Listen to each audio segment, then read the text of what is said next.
Well, President Obama is in Spain now. He spoke there about the difficult week we've had here in America. He's cutting his European trip short, in fact, and will be back in Washington tonight.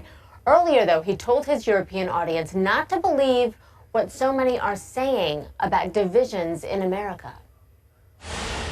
I firmly believe that America is not as divided as some have suggested.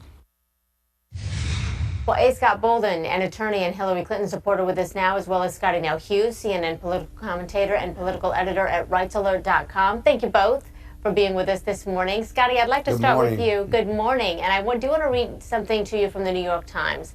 A quote from a history professor saying that unity is the wrong goal. Here's what she says. Quote, often in our past, unity has meant burying disagreements rather than solving common problems. What we need now is someone who can work across differences, not erase them. I think there's no way Trump could do this. The jury is still out on Clinton. Now, I know and that there are millions of people who believe that Donald Trump can bring unity. But when we look at the past divisiveness of his comments and his rhetoric, how do you believe Donald Trump can bring some sort of unity, or at least bring some of this division back?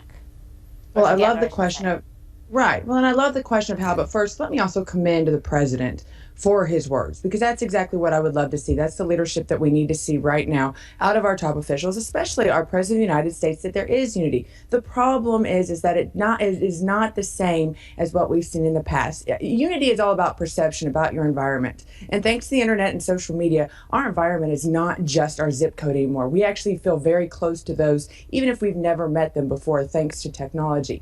That being said, it is about how. It is about solutions. And the solution that we need to be talking about is, why are we not encouraging more law enforcement to have more diversity? Right now, there's almost 1 million police officers, law enforcement across the United States. Only 12% of them are black officers. President Obama, when he first got in office, if those boys were 12 years old, right now they could be applying for the Law Enforcement Academy. We need to have more solutions, and unfortunately, every time there's a situation like this, the automatic solution that comes from the Democrats, that comes from the president and Hillary Clinton, has to do with gun control. But you never actually see ideas, specific ideas, more just these generic statements, and once again, an assault on the Second Amendment, which doesn't create anything in the end. So what are the specific solutions that Donald Trump is going to bring to the table?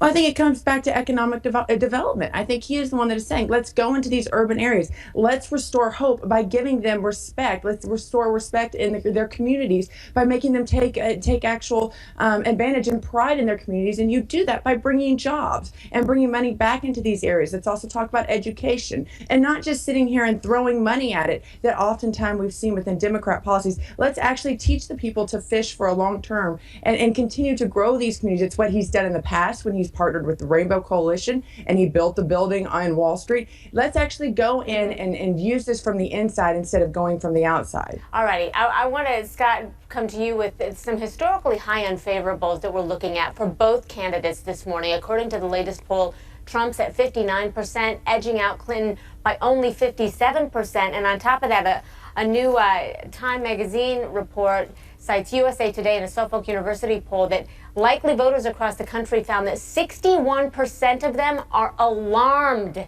They are alarmed about the presidential election. Only 23% are excited. That's less than a quarter of our country is excited about these two candidates. How is Hillary Clinton going to be able to bridge this gap, as she's been talking about, between police officers and the communities and the African Americans and the whites, and the racial divide that we see? Well, I think Hillary Clinton has a long history of reaching across not just racial lines, but political lines. Certainly, Donald Trump doesn't have that history, and given his employment and business history with minorities and women, and his and the business failures that he's experienced. But let's talk about Hillary Clinton for a second, because she's been in the Senate, she's been in the White House. She has a long history of working across racial and political lines on healthcare issues, on family issues, on civil rights and human rights. Now, her high negatives may go to the whole trust issue, and of course, when she's been under attack for the emails, you're going to get that.